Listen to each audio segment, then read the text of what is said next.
യേശുക്രിസ്തുവിന്റെ ധന്യനാമത്തിൽ എല്ലാവർക്കും സ്നേഹവന്ദനം. അസാധാരണമായ സംഘർഷം നിറഞ്ഞ ജീവിത സാഹചര്യത്തിൽ ക്രിസ്തീയ സ്നേഹം എങ്ങനെ പ്രാവർത്തികമാക്കുവാൻ സാധിക്കും, അതിന് കഴിയും എന്നതിൻ്റെ തെളിവാണ് അപ്പോസ്തലനായ പൗലോസ് ഫിലെമോന് എഴുതിയ ലേഖനം. ഏഷ്യയിലെ ഒരു പട്ടണമായ കൊലോസ്സയിൽ താമസിച്ചിരുന്ന ഫിലെമോന്റെ അടിമയായ ഒനേസിമോസ് ഒളിച്ചോടി പോവുകയും തടവിലായിരുന്ന പൗലോസുമായി ബന്ധപ്പെട്ടതിൻ്റെ ഫലമായി ഒനേസിമോസ് രക്ഷാനിർണയം പ്രാപിക്കുകയും ചെയ്തു. ഒനേസിമോസിനോട് ക്ഷമിക്കണമെന്ന് അഭ്യർത്ഥിച്ചുകൊണ്ട് പൗലോസ് ഫിലെമോന് അയക്കുന്ന കത്താണ് ഈ ലേഖനം. പൗലോസ് മുഖാന്തരം രക്ഷയിലേക്ക് വന്ന വ്യക്തിയായിരുന്നു ഫിലെമോൻ.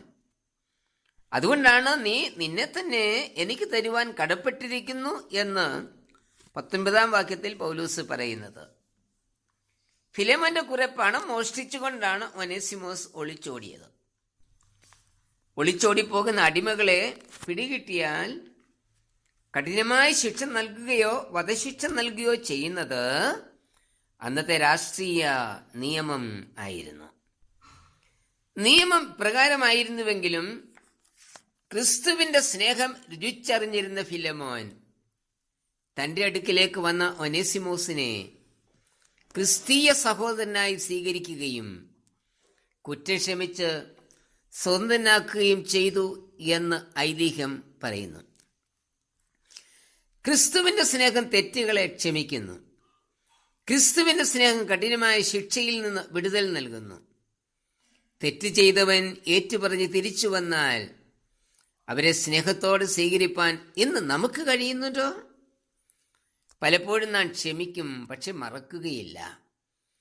ക്ഷമിക്കുകയും മറക്കുകയും ചെയ്യുന്നതാണ് ക്രിസ്തീയ സ്നേഹം. വിശ്വാസ ജീവിതത്തിൽ നടക്കുന്നു എന്ന് അഭിമാനിക്കുന്ന നമ്മിലില്ലാത്തതും എന്നാൽ ഫിലെമോനിൽ ഉണ്ടായിരുന്നതുമായ ചില സ്വഭാവ ഗുണങ്ങൾ ഈ ലേഖനത്തിൽ നമുക്കായി നൽകുന്നുണ്ട്. ഒന്നാമത്തെ ഗുണം സ്നേഹം. 4 വാക്യത്തിന്റെ ആദ്യ ഭാഗത്ത് പൗലോസ് പറയുന്നത്, യേശുക്രിസ്തുവിനോടും സകല വിശുദ്ധന്മാരോടും നിനക്കുള്ള സ്നേഹത്തെ ഞാൻ കേട്ടു. ഇവിടെ ഫിലോമന്റെ സ്നേഹത്തെ പൗലോസ് എടുത്തു പറയുകയാണ്. ഫിലോമന്റെ സ്നേഹം ചോദ്യം ചെയ്യപ്പെടാത്തതായിരുന്നു. സ്നേഹം എപ്രകാരമായിരിക്കണം? കൊരിന്ത്യർക്ക് 1 ലേഖനം 13 അധ്യായത്തിൽ നാം ഇത് വായിക്കുന്നുണ്ട്. ഉതിർന്നു പോകാത്ത സ്നേഹം, നിലനിൽക്കുന്ന സ്നേഹം. അതെ, സ്നേഹം ദൈവത്തോട് മാത്രമല്ല, സകലരോടും ഉണ്ടായിരിക്കണം. ഞാൻ ദൈവത്തെ സ്നേഹിക്കുന്നു എന്ന് പറയുകയും തൻ്റെ സഹോദരനെ പകയ്ക്കുകയും ചെയ്യുന്നവൻ കള്ളനാകുന്നു. താൻ കണ്ടിട്ടുള്ള സഹോദരനെ സ്നേഹിക്കാത്തവന് കണ്ടിട്ടില്ലാത്ത ദൈവത്തെ സ്നേഹിപ്പാൻ കഴിയുന്നതല്ല. 1 യോഹന്നാൻ 4:20 വാക്യം. ക്രിസ്തു നമ്മെ സ്നേഹിച്ചതുപോലെ സ്നേഹത്തിൽ നിറഞ്ഞിരിക്കുന്നതായിരിക്കണം നമ്മളുടെ വിശ്വാസ ജീവിതം. രണ്ടാമത്തെ ഗുണം ആരാധനയ്ക്കായി ഭവനം തുറന്നു കൊടുത്തവൻ എന്ന 2 വാക്യം. കൊലോസ്സയിലെ വിശ്വാസികൾ ആരാധനയ്ക്കായി ഒരുമിച്ച് കൂടി വന്ന വിശ്വാസ മന്ദിരമായിരുന്നു ഫിലിപ്പോസിന്റെ ഭവനം. ഫിലിപ്പോസിന്റെ ഭാര്യ അപ്പ്യയ്ക്കും മകൻ അർക്കിപ്പോസിനും ഇതിലെതിരൊന്നും ഉണ്ടായിരുന്നില്ല. അതായത് കുടുംബമായി ദൈവത്തെ ആരാധിച്ചവർ. ഇവിടെ യോശുവയുടെ സാക്ഷ്യം പ്രസക്തമാണ്. ഞാനും എൻ്റെ കുടുംബവുമോ ഞങ്ങൾ യഹോവയെ സേവിക്കും. നാം കുടുംബമായി ദൈവത്തെ ആരാധിക്കുന്നവരോ നമ്മുടെ ഭവനം ആരാധനയ്ക്ക് വേണ്ടി തുറന്നു കൊടുത്തിട്ടുള്ളവരോ നമ്മുടെ ആരാധനാ ജീവിതത്തിൻ്റെ ശക്തി എപ്രകാരമാണ്? യേശുക്രിസ്തുവിനോടും സഹവിശ്വാസികളോടുമുള്ള നമ്മുടെ കൂട്ടായ്മ ബന്ധം എപ്രകാരമാണ്?